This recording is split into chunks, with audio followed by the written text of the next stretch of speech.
Ladies and gentlemen of the media, I have come to Beirut with a message to the Lebanese people, to the warring parties, and to the world. Above all, I'm here on a visit of solidarity with the people of Lebanon. Muslim communities are observing Ramadan, and Christian communities are observing Lent.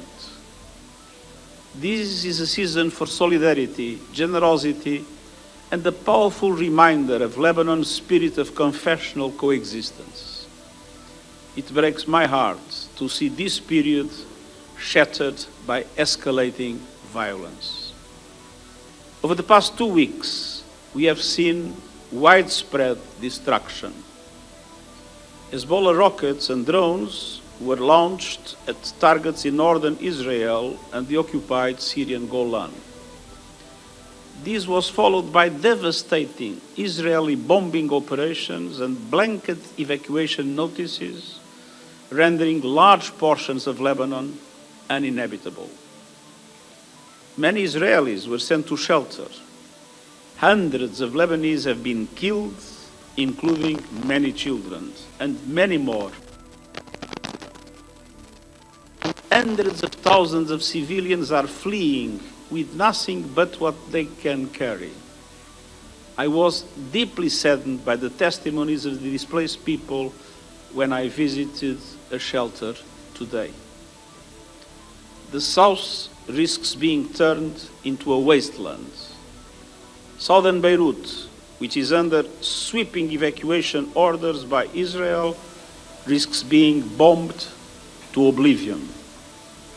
The Bekaa and Baalbek and other areas are scenes of destruction and panic. It is tragic to see all this happening in a country that has contributed so much to world civilization. The Lebanese people did not choose this war. They were dragged into it. And my message to the warring partners is clear. Stop the fighting.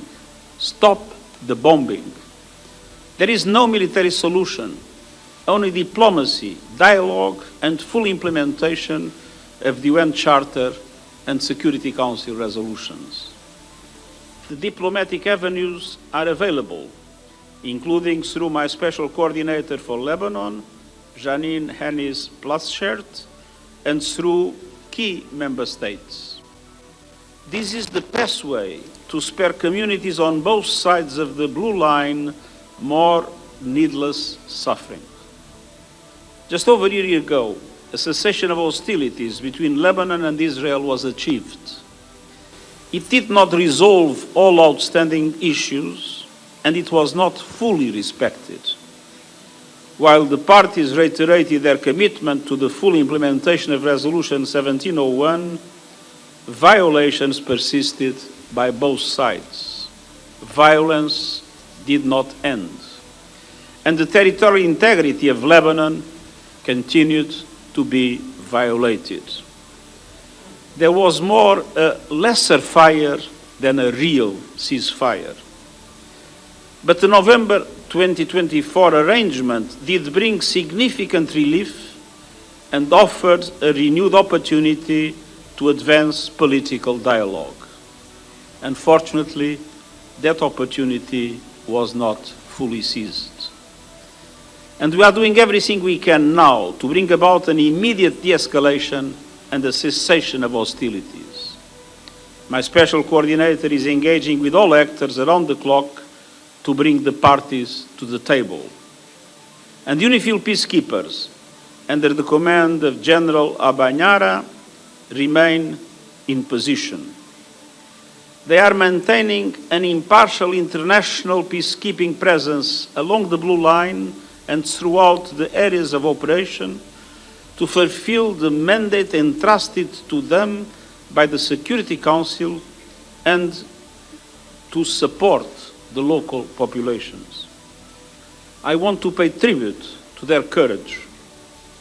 Last Friday, 3 blue helmets serving with the Ghanaian contingent were injured, one seriously. I visited him today at the hospital. amid intense exchanges of fire. I wish them a full and speedy recovery. Attacks against peacekeepers and positions are completely unacceptable and they must stop. They are in breach of international law and may constitute war crimes. Moreover, civilians must be respected and protected at all times, and civilian infrastructure must be spared. Lebanese sovereignty and territorial integrity must be respected. And the state must have full control over weapons throughout Lebanese territory. This is a central tenet of Resolution 1701 and a sine qua non to lasting security on both sides of the blue line. Last August, the government of Lebanon took a historic decision to establish state monopoly of arms throughout the country. We will continue to support the efforts to strengthen the Lebanese armed forces and other state security services. But the vision of Resolution 1701 cannot be brought to life by the army alone. It requires a whole-of-government effort to address the entrenched reality of non-state arms and to heal long-standing grievances and divisions. And it must include every community in Lebanon, Christian, Druze, Shiite, Sunni, and others. It is imperative that Hezbollah respects the government's decision to assert the state monopoly of arms, as well as all relevant Security Council resolutions, including 1701, and it is imperative that Israel respects the sovereignty and territorial integrity of Lebanon. The war must stop. Finally, my message to the international community is simply: step up your engagement. Empower the Lebanese state and support the Lebanese armed forces to secure the capabilities and resources they need. Respond generously to the humanitarian appeal launched yesterday to provide the government of Lebanon with the resources needed to intensify its support to the populations affected. The people of Lebanon, as well as Israel and all other peoples throughout the region, deserve to live without fear, to raise their children without the sound of sirens and strikes, to return home without wondering what they have to flee again. Our team on the ground is working to do everything they can to support the Lebanese people and the institutions. And I'm deeply grateful to all UN colleagues for their commitment and dedication. Together we will spare no efforts in striving for the peaceful future that Lebanon and this region so richly deserve. Thank you. Thank you, Mr. Secretary-General. We'll open the floor for questions. We have interpretation, Arabic, English. So somebody will come with the microphone, but please state your name and affiliation and speak clearly and slowly for the interpreters. Use the mic. Please go ahead. English is what channel? English and Arabic, what channel? I'll It's ask in set up English. already. Sorry? It's in English. No, mine was not set up. Apologies, 1 second.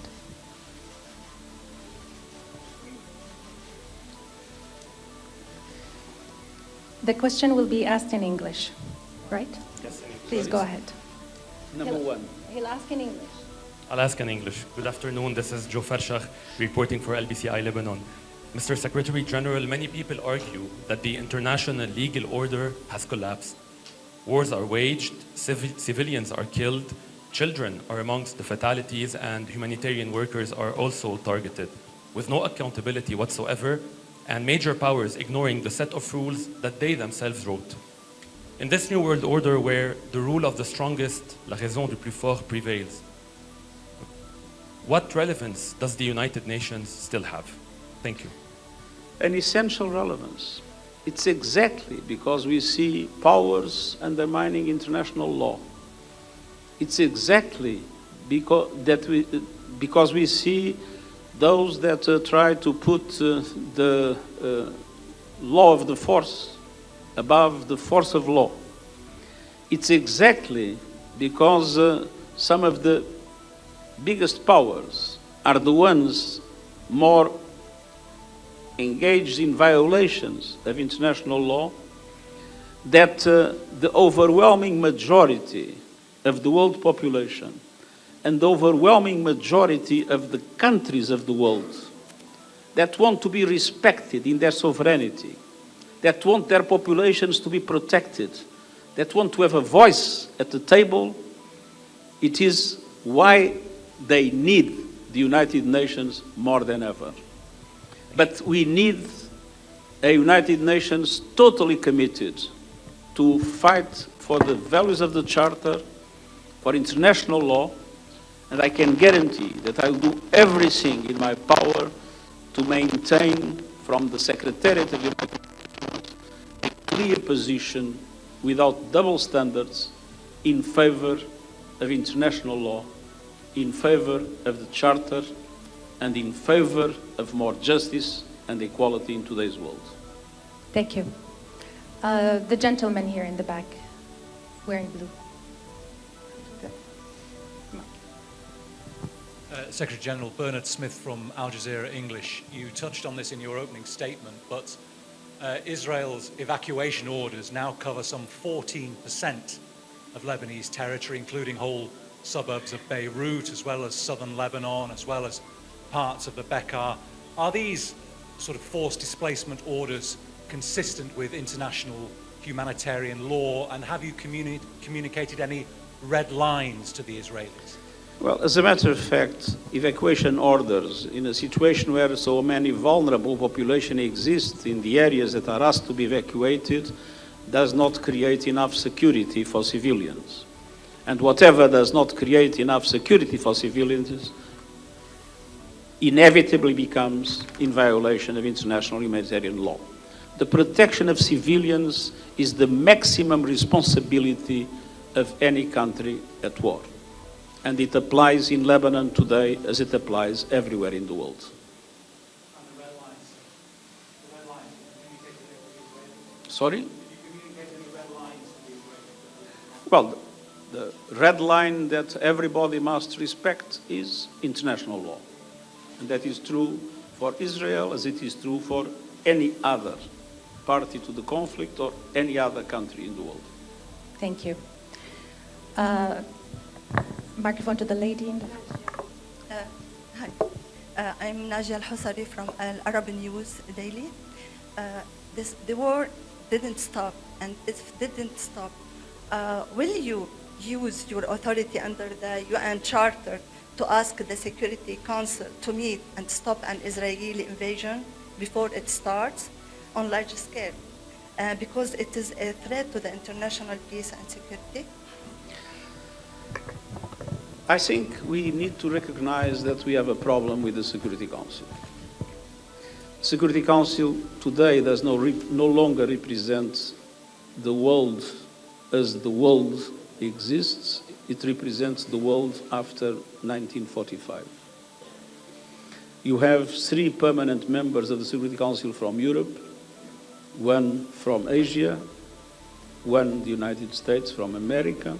You have no permanent member from Africa, no permanent member from Latin America, just 1 from Asia that obviously is a continent with an enormous weight in global population and global wealth. And so the Council has a problem of legitimacy and a problem of efficiency because of the vetoes.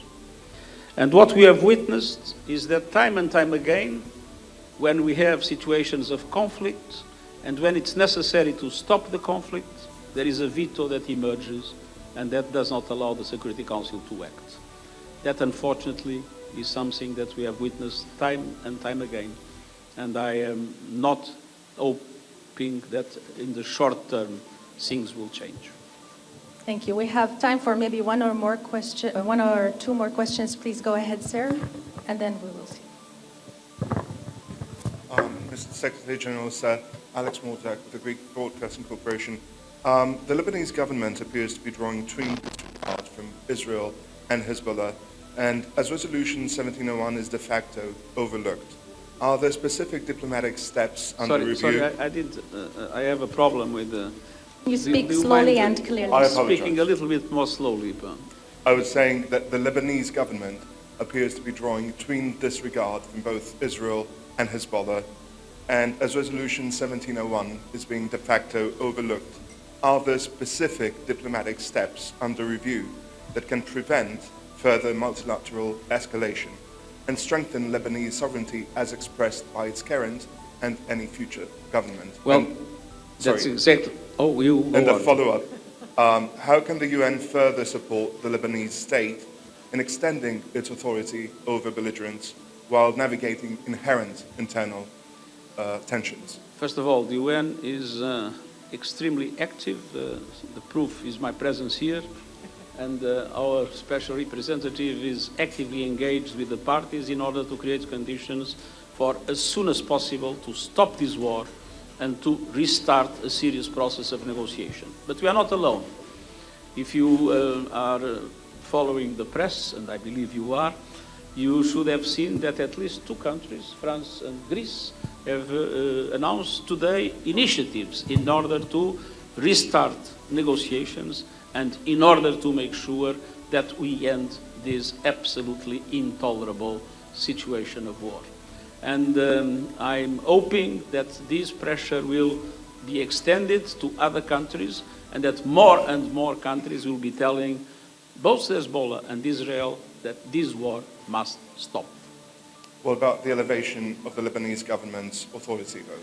And obviously, one of the things that we have been more clearly affirming is that it is absolutely essential, and the international community has a lot to do in strengthening, first of all, the armed forces of Lebanon, providing them with the resources, the equipment that are necessary to be the sole force within the country, and strengthening the army, creating the conditions for the government itself to have a much stronger capacity in order to guarantee the safety of the country and the establishment of conditions to reposition Lebanon, as in the past, as a center of civilization and culture central to the Middle East. Thank you so much. Maybe one more final question for, please, the lady. No, yes, please. Hello. Qatari News Agency. That microphone is not your friend. Working. Hello. Okay. Maisa Abdel Khaliq from Qatar News Agency.